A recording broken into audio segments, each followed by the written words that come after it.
Iran America की deal final होने से पहले इजराइल ने भयानक हमले शुरू कर दिए हैं। गाजा से लेबनान तक इजराइल ने बमबारी की है। लेबनान में हिजबुल्लाह की रदवान फोर्स चीफ के साथ कई कमांडर इजराइल ने ढेर कर दिए हैं। अब इजराइल के हमले से भड़के ईरान ने अमेरिकी ड्रोन को मार गिराया है। ईरान के सुप्रीम लीडर मुज्तबा खामेनेई ने राष्ट्रपति के साथ 3 घंटे की मीटिंग के बाद ट्रंप के होश उड़ाने वाला फैसला लिया।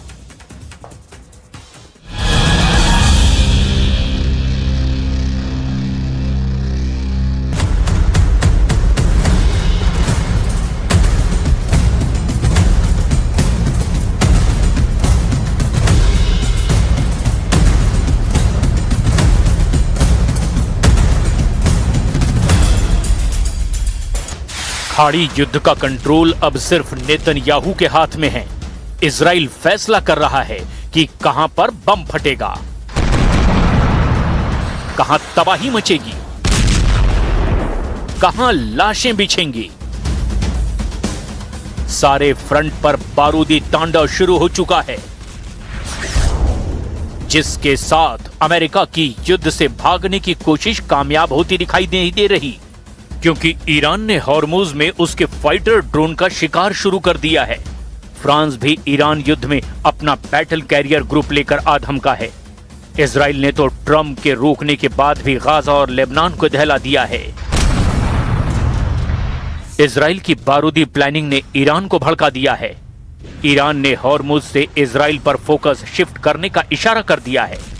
अमेरिका और इजराइल से नए राउंड के युद्ध से पहले ही ईरान के सुप्रीम लीडर मुज्तबा खामेनेई भी अब सीन में आ गए हैं। ईरान के राष्ट्रपति मसूद पजेश्कियन ने सुप्रीम लीडर मुज्तबा खामेनेई से 2.5 घंटे की लंबी मुलाकात की। मीटिंग में मुज्तबा ने साफ कर दिया कि हॉर्मुज में ट्रंप की नाकाबंदी हटने तक कोई समझौता नहीं होगा। सुप्रीम लीडर ने ईरान को समझौते की टेबल पर अपनी सभी शर्तें मजबूती से रखने के निर्देश दिए हैं। जूनियर खामेनेई ने ये बात दोहराई है कि समझौते में लेबनान पर हमले बंद करने की शर्त भी शामिल है।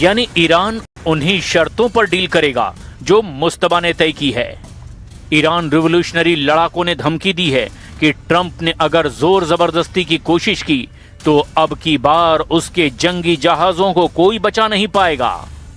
IRGC कमांडर जनरल जावानी ने कहा है कि ट्रंप पूरी तरह से फेल हो चुके हैं।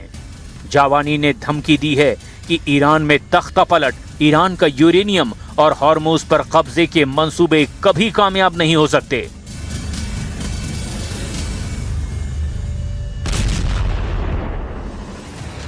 अमेरिका की तरफ से फिलहाल समझौते के सिवाय कोई बात नहीं हो रही है, लेकिन ट्रंप फोर्स वॉर जोन में रेडी है। ईरान पर प्रेशर बनाने के लिए फ्रांस का एयरक्राफ्ट कैरियर भी वॉर जोन में एंट्री ले रहा है। फ्रांस ने अपने कैरियर चार्ल्स डी गॉल को हॉर्मुज की तरफ भेज दिया है। कैरियर चार्ल्स डी गॉल मिस्र की स्वेज नहर से तेजी से हॉर्मुज की तरफ बढ़ता जा रहा है। फ्रांस के राष्ट्रपति इमैनुअल मैक्रों ने कहा कि एयरक्राफ्ट कैरियर लाल सागर की तरफ बढ़ता जा रहा है। इसके बाद उसे हॉर्मुज के करीब तैनात किया जाएगा। ये फ्रांस और ब्रिटेन का ज्वाइंट मिशन है, जिसमें फ्रांस और ब्रिटेन के जहाज शामिल हैं। ईरान ने फ्रांस के तेल के जहाज को निशाना बनाया, जिसके बाद से फ्रांस बेहद गुस्से में है। यानी ईरान अब यूरोपीय महाशक्तियों के टारगेट पर आ चुका है। लेकिन फिलहाल ईरान को इजराइल की कोई काट नहीं मिल रही, क्योंकि नेतन्याहू ने अमेरिका से अलग ट्रैक पर चलकर दुश्मनों को बेरहमी से कुचलना शुरू कर दिया है। बेरूत, नबातिये, गाजा, लोकेशन अलग अलग है, लेकिन बारूदी तस्वीरें एक जैसी सामने आने लगी हैं।